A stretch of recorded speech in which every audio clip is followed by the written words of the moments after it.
Well, hello, good people. Mark Holmes here, and as always, I want to say thank you all for watching, commenting, subscribing, and being part of the Joe Boo Sports Report. Without you guys, as well as you ladies, you know that this literally does not work. Hope everybody's having a great day.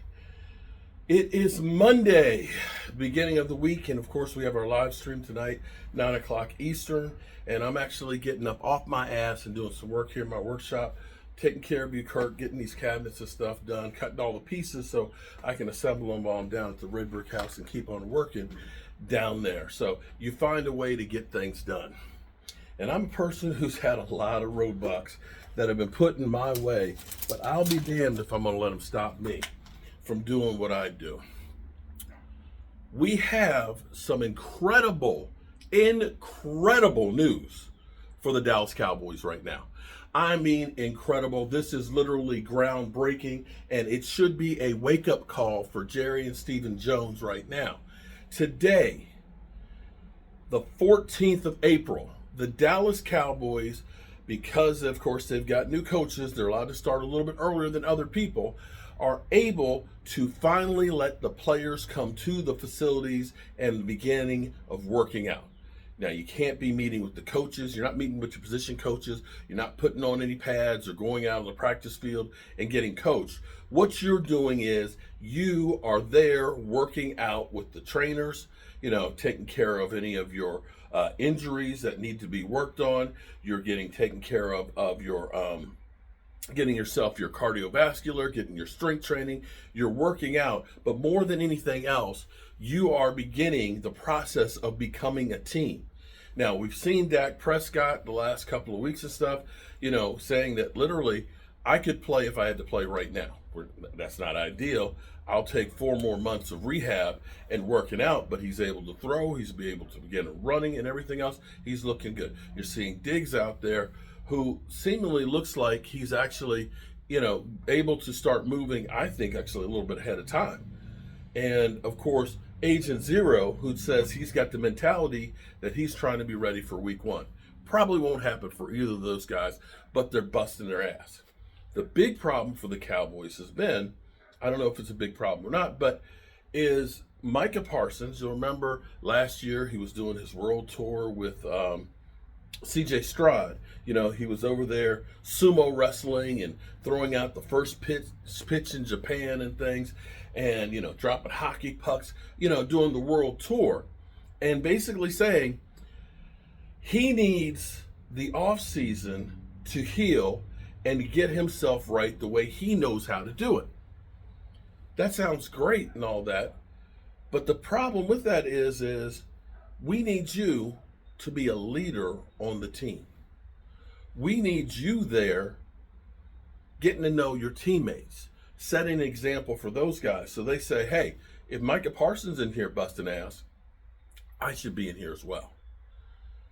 And with today beginning, voluntary. Now he shows up for the mandatory.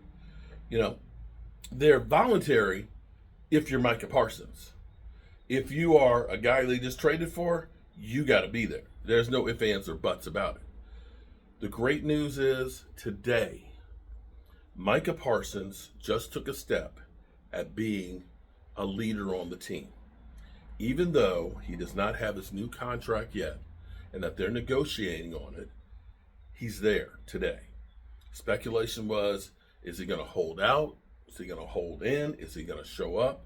I'm going to say this is a handout to the Cowboys that we've heard that Jerry Jones was saying that, or Jerry Jones was having negotiations with Micah directly, basically trying to eliminate his agent and things on the negotiations. That part of it was he wanted to get an assurance from Micah, that you're going to become a team leader, that you're going to be there for OTAs and things. Now, I'm going to say Micah Parsons is doing everything he's supposed to do. He's there, not holding out, not holding in. He's there working out, getting to know his teammates, getting to know his new coaches, getting his body together as the team sees fit. Now, one other thing I do want to bring up is We have a lot of players now go to a lot of workout gurus, so to speak, position coaches. They've literally built businesses on basically being the guy you go to work with. And it's been a lot of players that have gotten away from doing stuff as a team and an organization. One of these guys, one of the ones, the wide receiver guy, ended up getting convicted basically of sexual assault or something like that. And so now that guy's left, he's out of the picture for the next 25 years. And it begs the question of, is it the best thing for the players to be doing their own thing with somebody else that's not necessarily there?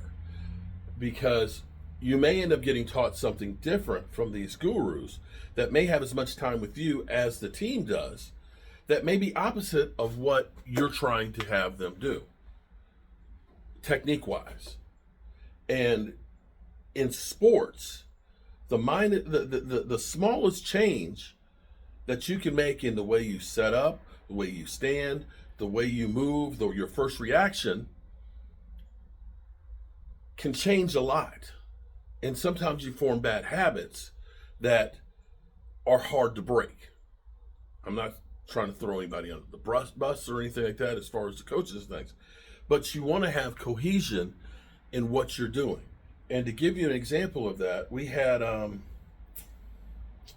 what was his name? Paul, it's the offensive line coach that came from Cincinnati.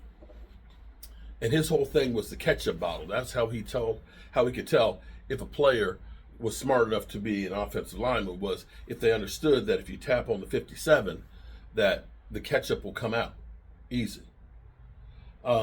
Tapping on the ketchup bottle don't do any good when you've got Myles Garrett steaming down on you. I'm just saying. Paul, what was his last name? But they got rid of him, and you could see that the whole offensive line was struggling because of what that guy taught. But then you got Marco Colombo, who came back, former Dallas Cowboys offensive lineman, and he brought the nasty back to him. And it was like night and day difference on what they did. So that's my only point on that, is I would rather the coaching staff be the ones to work with the guys to keep them from getting bad habits and at least get them all on the same page. But I am ecstatic that Micah Parsons is there working out with his teammates. You couldn't ask for anything better than that. All right, I got me a lot of pieces of wood I got to cut here and put my pocket holes in so I can get those on the truck and get my hind parts down the road. As always, I appreciate you. Peace out.